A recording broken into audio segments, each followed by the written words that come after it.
Happy Saturday. Another record. We're in the mood still for dancing. This time, timeless records, as this really is. Eric Nouhan with a sign of Jupiter. Technobility.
can all agree this is a timeless record.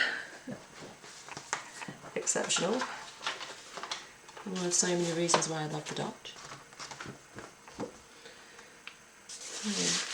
Now,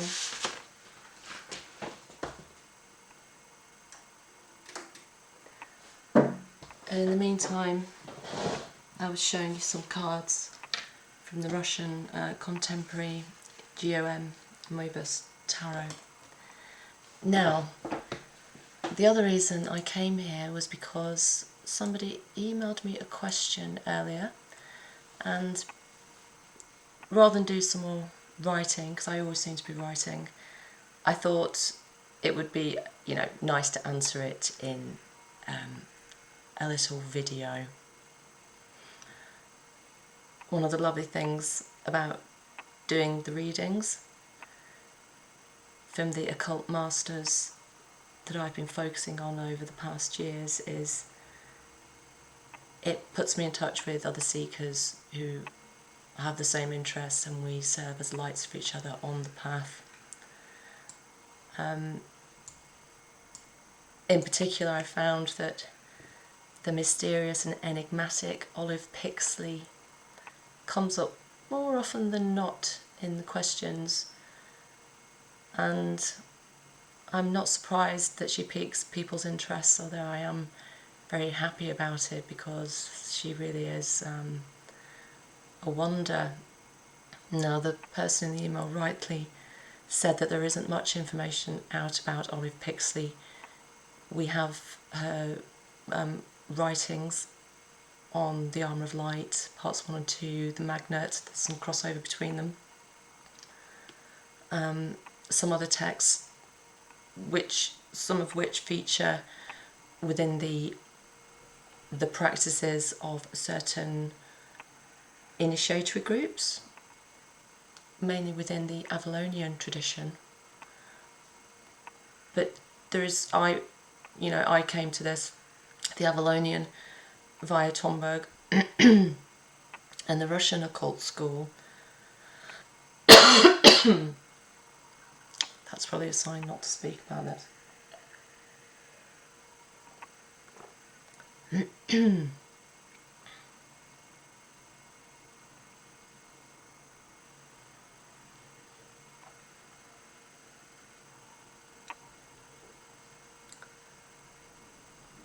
so I'll change tactic. Olive Pixley herself was she didn't want to stimulate a cult of personality in herself, and that's one reason why there isn't much information about her. She was deeply, profoundly Christian and was always wanting to guide people and bring them closer to Christ rather than her, which is exactly as it should be. Something she definitely shared with Valentin Tomberg, and I would wager any true master spiritually should be aiming to awaken inner knowledge in somebody, but also to show the way to the true master, Jesus Christ, through the Holy Spirit, and in the hierarchy of angels. Now, in one respect, some of the teachings and writings of Olive Pixley are incredibly obscure. I mean, this was quite a genteel lady at the turn of the 20th century, and you wouldn't perhaps expect to see what appear to be really radical meditation practices. I think radical, almost by any estimation, if you start getting further, particularly into the second Armour of Light, some of the exercises I haven't even been able to begin them myself because I haven't been able to get my head wrapped around them, which is kind of amazing because I've studied a lot of different traditions and a lot of spiritual writings, but there is something about Olive Pixley which is truly unique in one way and arcane, but also taps into something incredibly primordial. And as the person who emailed me pointed out, there are definitely resonances with other traditions, or you sort of think, oh, this puts me in mind of something, even though it's a unique creation of hers, because she is tapped into a primordial tradition. There are some elements which you'll find in common with other spiritual masters, some of them incredibly disparate. Like one that springs to mind for me is Daskalos, the Greek Cypriot, I think, spiritual master, who really, as far as I'm aware, did not meet. I'm not even sure if they were the same timeline. There might have been maybe a crossover in the very beginning with Daskalos. But there's certain things about Olive Pixley's teachings, for example, to do with the blue, azure, turquoise light that comes into the practice at some point, and the particular chakras or the area of the chakras that she's directing you to. That has some resonances with Daskalos, who, one of the things I really appreciated about his teachings is that he shed new light on the colours that we should use in meditation, can, if we prefer, use in meditation over the different chakras. Now, the usual order that's taught is as the regular rainbow, so starting with red at the base chakra, going through orange in the sacral, and so on, until you get to the blues and violets in the top. Now, I kind of just accepted this for many years. That was all I ever read. But when I sort of came to the Daskalos technique, I can remember having a very long meditation within myself. I went for a very long walk and thought about the way he'd put the colours onto the chakras, and I worked with that myself, and then I realised that for me this would be really beneficial, because basically it amounts to applying an opposite colour to the usual one, and this, I feel, has a healing, rather than kind of firing up the base chakra with more fiery red, which can be anger, passion, sexual. These are the things actually we might want to be sublimating. We actually start with green in the base chakra, which also taps into the idea of the Christian idea of the true vine beginning there. And this is something I did the whole chakra series based on these colours. In a prayer meditation I formulated, the Spheres of Life prayer, which I've read out later down the line.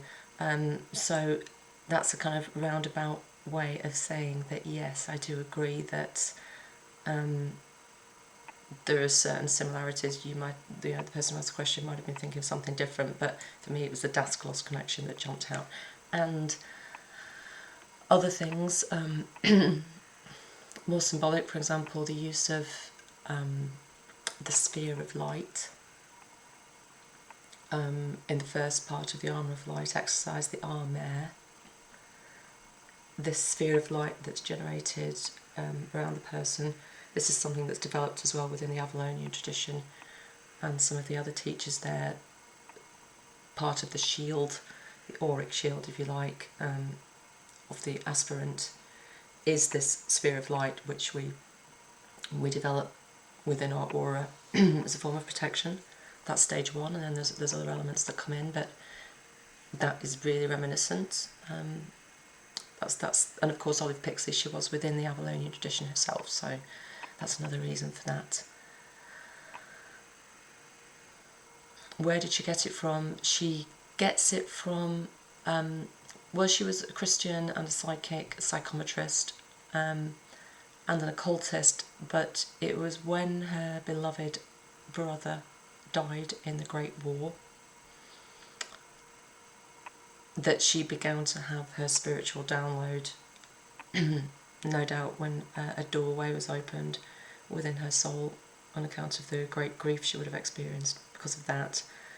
And it was her belief, stated and contention, that he was with her and he showed her, he taught her the teachings which she transliterated for others.